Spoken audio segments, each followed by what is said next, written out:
মানিকচকে প্রতিনিয়ত গঙ্গা নদীর জল বাড়ার কারণে তৈরি হয়েছে বন্যা পরিস্থিতি। ইতিমধ্যে গঙ্গা নদীর জল প্রবেশ করেছে সংরক্ষিত এলাকায়। মানিকচকের গোপালপুর ভূতনিতে ভাঙন রোধের কাজের জন্য বারবার প্রশাসনকে আবেদন জানিয়েছিলেন বাসিন্দারা। পরিদর্শন করেছিলেন বিভিন্ন রাজনৈতিক দলের নেতারা, আশ্বাসও দিয়েছিলেন, কিন্তু সেইটুকুনি হয়নি কোনো কাজ, যার ফলে গঙ্গা নদীর জল এলাকায় প্রবেশ করে তৈরি হয়েছে বন্যা পরিস্থিতি। এই নিয়ে ক্ষোভ প্রকাশ করেছেন স্থানীয় বাসিন্দারাও। তাদের দাবি, প্রশাসন ইচ্ছে করলে গঙ্গা ভাঙন রোধ এবং বন্যা পরিস্থিতি নিয়ন্ত্রণ করতে পারত, কিন্তু সদিচ্ছা নেই তাদের। শুধুমাত্র সরকারি টাকা লুঠের জন্য এই চক্রান্ত করা হচ্ছে। রকম ইচ্ছা শক্তি ওদের ছিল না। কাদের? যারা কাজ করছে প্রশাসন থেকে শুরু করে আমলারা, কোনো রকম ইচ্ছা শক্তি নাই। ভূতনি ডুবুক, এখানে কামাইয়ের ধান্দাটাই সব থেকে বড় হয়েছে।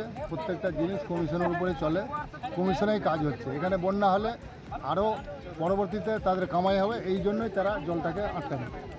ওরা তো ধরবো যে ইচ্ছা করে, এই কারণ অনেক সময় ছিল, মরবো আমরা, পুরোটাই ক্ষতি। সম্পূর্ণ পাট আছে, বাড়িঘর সব ডুবে গেল। জল প্রচুর পরিমাণে ঢুকছে। কোনো কিছু জল আটকানোর ব্যবস্থাটা আমরা কি করে বলবো এখন এই মুহূর্তে, তো ভাবাই যায় না। আমরা স্থায়ী প্রোটেকশন চেয়েছিলাম দীর্ঘদিন থেকে, কিন্তু কোনো রকম হেলদোল নাই। দায়ী কাকে করব? আমরা সরকার পক্ষকেই দায়ী করব। এখানে যারা পরিচালনা করছে তাদের দায়ী করব। রাজ্য সরকার, সেন্ট্রাল সরকার সবাই এখানে জড়িত আছে।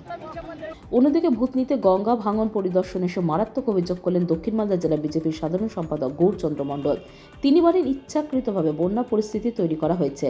রাতের অন্ধকারে দুষ্কৃতীরা বালির বস্তা সরিয়ে জল প্রবেশ করিয়েছে এলাকায়, যার ফলে বন্যা পরিস্থিতি তৈরি হয়েছে। ইচ্ছাকৃতভাবে ভূতনিবাসীকে ডুবানো হলো, ভাসানো হলো আর কি।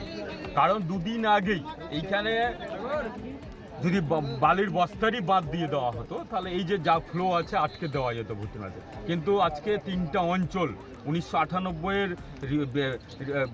যে ঘটনা পুনরাবৃত্তি আজকে এইখানে হচ্ছে। কিছু কামাইয়ের জন্য, কাটমানি খাওয়ার জন্য কিছু লোক বস্তা সরিয়ে দিয়ে এই ভূতনিবাসীকে ডুবানো হচ্ছে আর কি, ইচ্ছাকৃতভাবে ডুবানো হচ্ছে।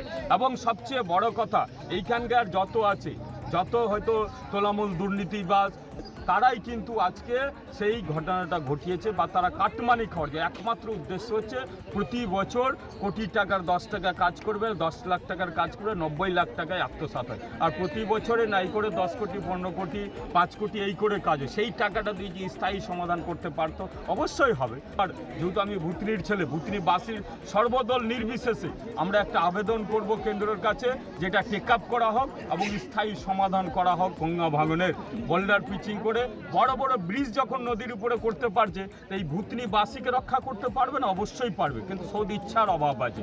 কারণ একটা জিনিস দেখেছি এইখানে, যে আমাদের এই রিপোর্ট করা হয় না, বলা হয় না, অথচ ভোটের ব্যাংক তৈরি করার জন্য কেন্দ্রীয় সরকারকে সবসময় দোষ দেওয়া হয়।